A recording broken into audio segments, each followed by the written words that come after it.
Welcome to BRK special show. మనం చూస్తున్నాము ఏదైతే ఆయన మాటలు మాత్రం కోటలు దాటుతాయి, ఆయన మాత్రం రోడ్డు కూడా దాటరు, గడప కూడా దాటరు అన్నది మనం రెగ్యులర్గా మేము ఒక సామెత వింటుంటాం. కానీ ఈయన మాటలు మాత్రం కోటలు దాటుతాయి. ఈయన మాత్రము ఎవరినైతే ఛాలెంజ్ చేశారో వాళ్ళు ఆ ప్లేస్కి వచ్చే లోపే ఆ గడప దాటి మరీ బ్యాక్ సైడ్ నుంచి వెళ్ళిపోతారు అన్న విషయము మనకు అర్థమవుతుంది. మీ అందరికీ తెలుసు, బీఆర్కే న్యూస్ గత కొంతకాలంగా విద్యుత్ శాఖలో జరుగుతున్న స్కాములు కానివ్వండి, అవినీతి కానివ్వండి, అవకతవకలకు సంబంధించి ఎప్పటికప్పుడు ఎక్స్పోజ్ చేసే ప్రయత్నం చేస్తూనే ఉంది. అంతేకాకుండా అక్కడ జరుగుతున్న అవకతవకలకు సంబంధించిన ఆధారాలు చూపిస్తూ ప్రశ్నించే ప్రయత్నం చేస్తూనే ఉంది.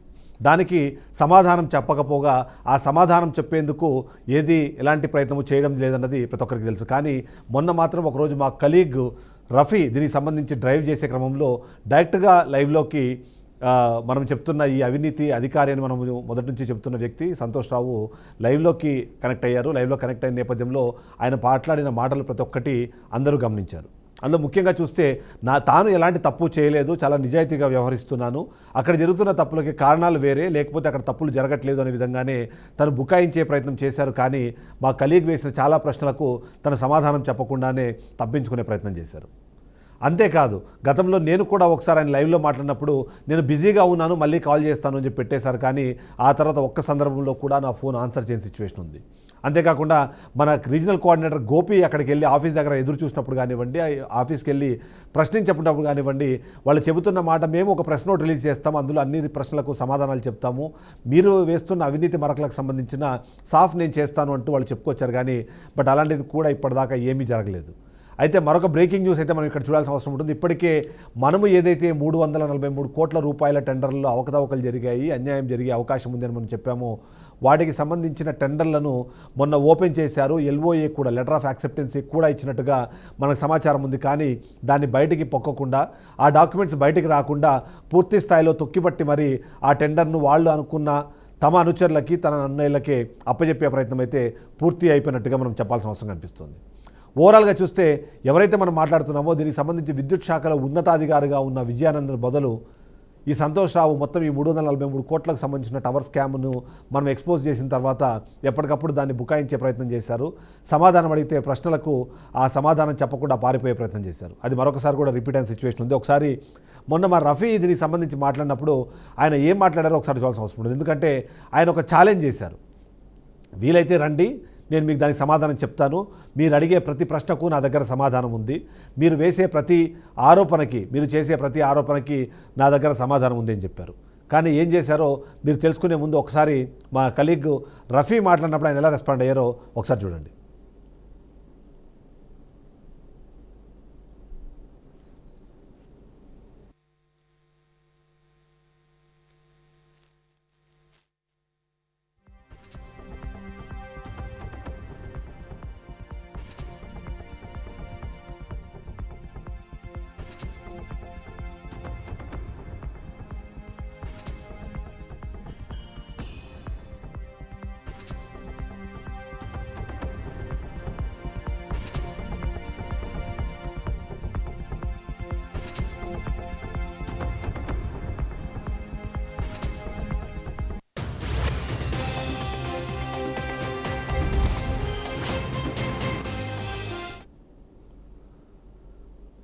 ఈ స్కామ్కు సంబంధించి మొదటి నుంచి కూడా మనం చాలా కూలంకషంగా, చాలా క్లియర్గా అసలు అక్కడ ఏం జరుగుతోంది, ఆ జరిగే క్రమంలో ఎలాంటి అవకతవకలకు అక్కడ ఆస్కారాన్ని క్రియేట్ చేశారన్నది మనం చెప్పే ప్రయత్నం చేశాం. అందులో ముఖ్యంగా అవసరం లేని చోట టవర్ల నిర్మాణం అన్నది మొదటి అంశంగా మనం చూడాల్సిన అవసరం ఉంది.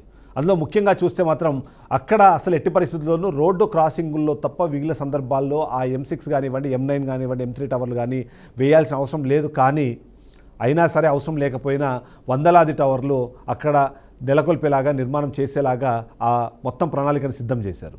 వాటికి అనుకున్న ధర కన్నా ఎక్కువ ధర చెల్లించేలాగా ఆ రేట్లు ఏవైతే ఉన్నాయో ధరల పట్టీలో అక్కడ ఏపీఆర్సీ ఇచ్చిన కాస్ట్ డేటాతో సంబంధం లేకుండా వీళ్ళు మరొక కాస్ట్ని అక్కడ ఇన్కర్ చేస్తూ దాన్ని కంప్లీట్ చేసే ప్రయత్నం చేశారు. ఇక వాళ్ళు అనుకున్నట్టుగా 3 కంపెనీలు మాత్రమే అందులో పాల్గొనేలా, ఆ 3 కంపెనీలకు సంబంధించిన క్వాలిఫికేషన్ని ఎలిజిబిలిటీగా మార్చి తద్వారా కేవలం వాళ్ళు అనుకున్న కంపెనీకి మాత్రమే వచ్చేలాగా మొత్తం కథనాన్ని నడిపించిన తర్వాత ఫైనల్గా ఎల్ఓఏ అయితే ఇచ్చారు. ఆ ఎల్ఓఏ ఎవరికి వచ్చింది అన్నది కూడా నేను త్వరలోనే రివీల్ చేయబోతున్నాను.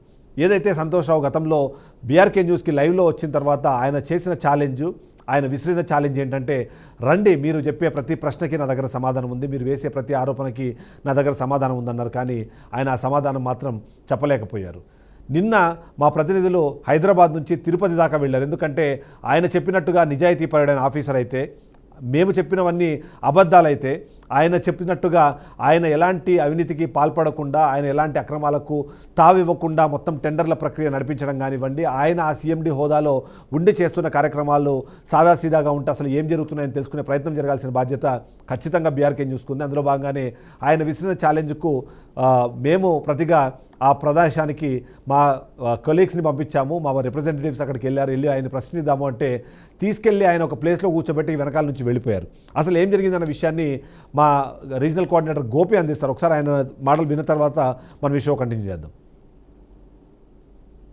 ఏపీఎస్పీడీసీఎల్లో పెద్ద ఎత్తున అవకతవకలు జరిగిన నేపథ్యంలో అంటే సీఎండీ సంతోష్రావు గారు ఆల్రెడీ బీఆర్కే న్యూస్తో మాట్లాడడం జరిగింది. ఇవాళ మధ్యాహ్నం 2 గంటలకి ఆయన నేరుగా అంటే మా బీఆర్కే న్యూస్ బృందాన్ని ఇక్కడికి రావాలంటూ కూడా విజ్ఞప్తి చేయడం జరిగింది. అయితే జరిగినటువంటి భారీ కుంభకోణానికి సంబంధించి వాస్తవాలన్నింటినీ కూడా అంటే ప్రజల ముందు పెట్టడానికి బీఆర్కే న్యూస్ ప్రయత్నం చేస్తుంటే ఎక్కడా కూడా కుంభకోణం జరగలేదంటూ కూడా సంతోష్రావు చెప్పడం జరిగింది. అయితే దానికి సంబంధించి కొన్ని ప్రశ్నలు కూడా బీఆర్కే న్యూస్ సంతోష్రావుకు ఇవ్వడం జరిగింది. దానికి సంబంధించి ఆయన కూడా దానిపైన పూర్తిగా కూడా అంటే లిఖితపూర్వకంగా ఇస్తాను, అదేవిధంగానే వీడియో రూపంలో కూడా ఇస్తాను, అదేవిధంగానే మీతో కూడా అంటే బీఆర్కే న్యూస్తో కూడా మాట్లాడతానంటూ కూడా చెప్పడం జరిగింది. అయితే ప్రస్తుతానికి మనం సీఎండీ కార్యాలయం వద్ద ఉన్నాం. మనతో పాటు బీఆర్కే న్యూస్ టీం హైదరాబాద్ నుంచి వచ్చినటువంటి బృందం అంతా కూడా ఇక్కడికి రావడం జరిగింది. ఇదే ప్రధాన కార్యాలయం, సీఎండీకి సంబంధించి సంతోష్రావు గారికి సంబంధించిన కార్యాలయం. అయితే మనం వచ్చిన సందర్భంలో ఆయన వీడియో కాన్ఫరెన్స్లో ఉండి అక్కడి నుంచి కూడా నేరుగా వెళ్ళిపోవడం జరిగింది. దాని తర్వాత పిఆర్ఓ డిపార్ట్మెంట్లో మధు వీళ్ళందరూ కూడా ఆయనకి సమాచారం ఇచ్చారు. ఏదైతే సీఎండీ గారు అంటే బీఆర్కే న్యూస్లో వస్తున్నటువంటి కథనాలకు సంబంధించి ఆయనే స్వయంగా రమ్మంటేనే హైదరాబాద్ నుంచి కూడా ప్రత్యేక టీం అందరూ కూడా ఇక్కడికి రావడం జరిగింది. అయితే అంటే జరిగినటువంటి అవకతవకలు, జరిగిన ఇష్యూస్ పైన ఆయన స్పందించకుండా, ఇచ్చినటువంటి ప్రశ్నలకు కూడా సమాధానాలు ఎక్కడ కూడా చెప్పకుండా ఇక్కడి నుంచి కూడా వెళ్ళిపోవడం జరిగింది. అయితే ఇందులో అంటే ఆయన వెళ్ళిపోవడం వెనుక చాలా స్పష్టంగా కనబడుస్తుంది. ఆయన వెళ్ళిపోయారు కాబట్టి ఇందులో నిజంగానే చాలా పెద్ద ఎత్తున అవకతవకలు జరిగాయి, భారీగా కుంభకోణాలు జరిగిందనేది దీన్ని బట్టి చాలా స్పష్టంగా కనబడుస్తుంది. అంటే బహుశా ఆయన హైదరాబాద్ నుంచి ప్రత్యేక టీం బీఆర్కే న్యూస్ టీం ఇక్కడికి అనేటువంటి ఆలోచనతో బహుశా ఆయన చెప్పుండొచ్చు. కాబట్టి దీన్ని ఛాలెంజ్గా తీసుకున్నటువంటి బీఆర్కే న్యూస్ కావచ్చు, బీఆర్కే యాజమాన్యం కానీ, బీఆర్కే న్యూస్ టీం పూర్తిగా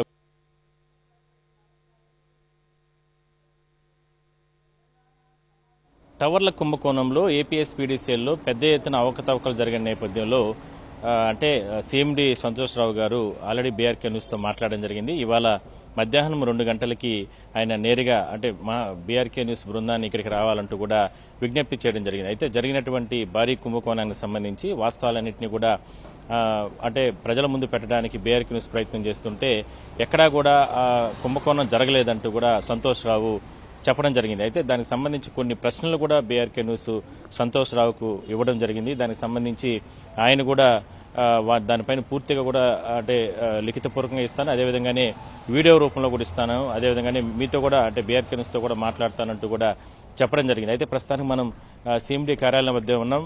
మనతో పాటు బీఆర్కే న్యూస్ టీం హైదరాబాద్ నుంచి వచ్చినటువంటి బృందం అంతా కూడా ఇక్కడికి రావడం జరిగింది. ఇదే ప్రధాన కార్యాలయం, సీఎండీకి సంబంధించి సంతోష్రావు గారికి సంబంధించిన కార్యాలయం.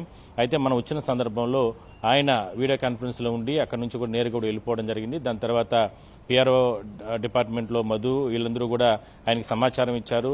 ఏదైతే సీఎండీ గారు అంటే బీఆర్కే న్యూస్లో వస్తున్నటువంటి కథనాలకు సంబంధించి ఆయనే స్వయంగా రమ్మంటేనే హైదరాబాద్ నుంచి కూడా ప్రత్యేక టీం అందరూ కూడా ఇక్కడికి రావడం జరిగింది.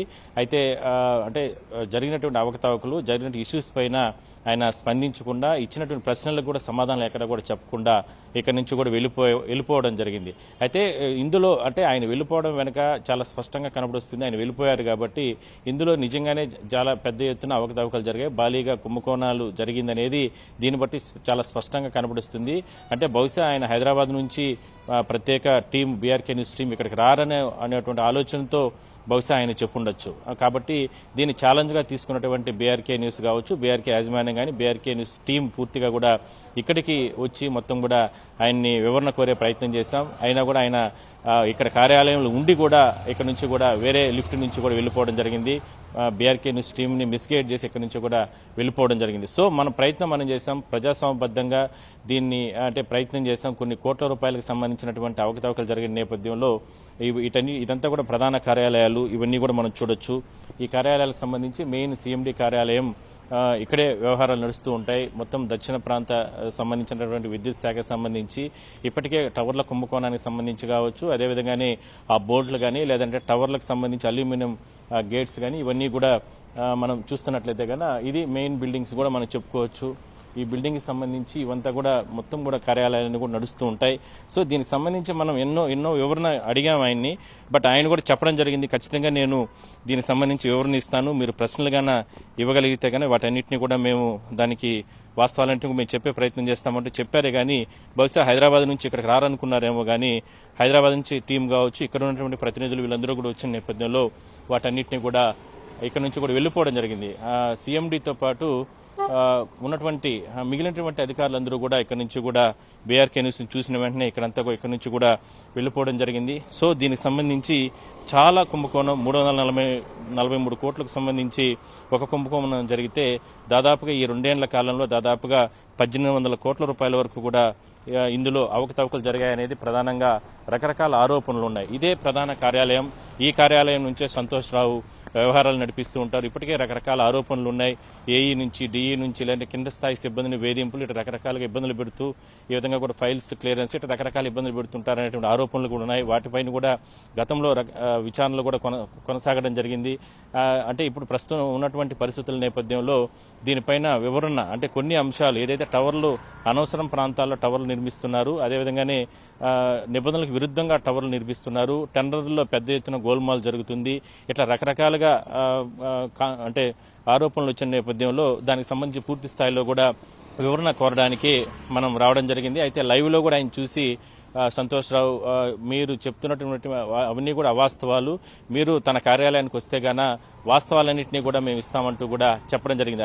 అదే ఛాలెంజ్గా తీసుకుని, ఎందుకంటే ప్రజలకు సంబంధించినటువంటి కొన్ని కోట్ల రూపాయల సంపదని లూటీ చేస్తున్నటువంటి కొంతమంది దొంగలకు సంబంధించి బయట పెట్టడానికే ప్రయత్నం చేస్తుంది అంతే తప్ప సీఎండీ సంతోష్ రావు పైన కానీ లేదంటే మిగిలిన అధికార యంత్రాంగం పైన ఎక్కడా కూడా బీఆర్కే న్యూస్ పోరాటం కాదు. కేవలం వాస్తవాలను చూపించే ప్రయత్నం చేశాం. అందులో భాగంగానే ఆయన ఇచ్చినటువంటి ఛాలెంజ్ అనుకోవచ్చు, లేదంటే ఆయన ఇచ్చినటువంటి సూచన ప్రకారం ఆయన గౌరవిస్తూ, సీఎండీ గారిని గౌరవిస్తూ ఈ కార్యాలయానికి ఇవాళ హైదరాబాద్ నుంచి ప్రత్యేక బృందాలు, అదేవిధంగానే తిరుపతి రీజనల్ పరిధిలో ఉన్నటువంటి ప్రత్యేక బృందాలు, బీఆర్కే న్యూస్ బృందాలు ఇక్కడికి వచ్చి ఆయన కలిసే ప్రయత్నం చేశాం.